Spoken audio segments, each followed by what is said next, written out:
কৃষিতে ডিপ্লোমা করে চাকরির পিছনে না ছুটে মাল্টা চাষে সফল নীলফামারীর তরুণ উদ্যোক্তা মনিরুজ্জামান রাজু। কৃষিতে ডিপ্লোমা শেষ করে বিভিন্ন কারণে চাকরির জন্য প্রথমে দিকে ছোটাছুটি করছিলাম। পরবর্তীতে চিন্তা করলাম যে না, নিজে কিছু করা যায় কিনা বা এলাকার মানুষের জন্য কিছু করা যায় কিনা। তারই ধারাবাহিকতায় আমি প্রথমে আমার পরিবারের সঙ্গে কথা বলি যে বাগান করব। পরিবারের অনুমতি পাই, তারপরে আমি বাগানে লাগি পড়ি। আলহামদুলিল্লাহ, বাগানে মালটা খুবই সুস্বাদু হচ্ছে এবং এই বাগানের মালটার সারা দেশে ব্যাপক সুনাম অর্জন করেছে। অন্য কেউ যদি এই পেশাটায় আসতে চায়, আসলে তাদেরকে আপনার পক্ষ থেকে মেসেজটা কি? আসলে এই যে সবাইকে চিন্তা ভাবনা পরিবর্তন করতে হবে যে না, আমাকে চাকরি করতে হবে এরকম চিন্তা ভাবনা সবাইকে দূর করতে হবে। সবাইকে উদ্যোক্তা হইতে হবে। উদ্যোক্তা হতে পারে এটা বাগান, হতে পারে মৎস্য, হতে পারে গবাদি পশু, বিভিন্ন উদ্যোক্তা হইতে পারে। আমি উদ্যোক্তাদের স্বাগতম জানাই এই পেশায় আসার জন্য। আর বাগানে আমি যেহেতু বাগান পেশায় আছি, সবাইকে আমার পক্ষ থেকে আমি সব ধরনের সহযোগিতা করব এবং বাগানের পেশা সব থেকেই আমার কাছে লাভজনক মনে হচ্ছে। চলতি মৌসুমে 15 লক্ষ টাকার মাল্টা বিক্রি করবেন এই তরুণ উদ্যোক্তা। দেশে বেকারত্বের সংখ্যা বেড়ে যাওয়ায় চাকরির আশা ছেড়ে 2018 সালে বাড়ির পাশেই উন্নত জাতের মাল্টা চাষ করেন রাজু।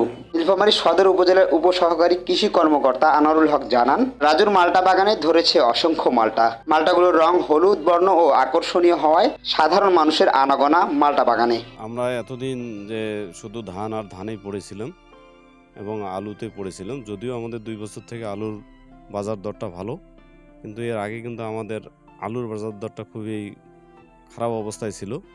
আমরা যে ধান আর ধানের দিকে যে পড়ি থেকে, ধান আর ধানের দিকে পড়ি না থেকে আমরা যদি অন্ততপক্ষে যেগুলো একটু উঁচু জমি আছে, এই জমিগুলোতে যদি আমরা এই ধরনের সম্ভাবনাময় যদি বাগান করতে পারি, যেমন মাল্টা বাগান, এখানে আমার ছোটো ভাই ডিপ্লোমা কৃষিবিদ মনিরুজ্জামান রাজু, তাকে অনুসরণ করে যদি এই ধরনের বাগান যদি কেউ করতে ইচ্ছুক থাকে, তাহলে আমরা কৃষি সম্প্রসারণ অধিদপ্তরের পক্ষ থেকে যত ধরনের সহযোগিতা আছে, কারিগরি থেকে শুরু করে সব ধরনের সহযোগিতা আমরা করতে পারবো ইনশাল্লাহ। আর যদি এই মডেলটাকে যদি কাজে লাগিয়ে যদি আমরা যদি বাগান তৈরি করতে পারি, তাহলে সেক্ষেত্রে আমাদের দেশের যে মুদ্রা, এটা সাশ্রয় হবে।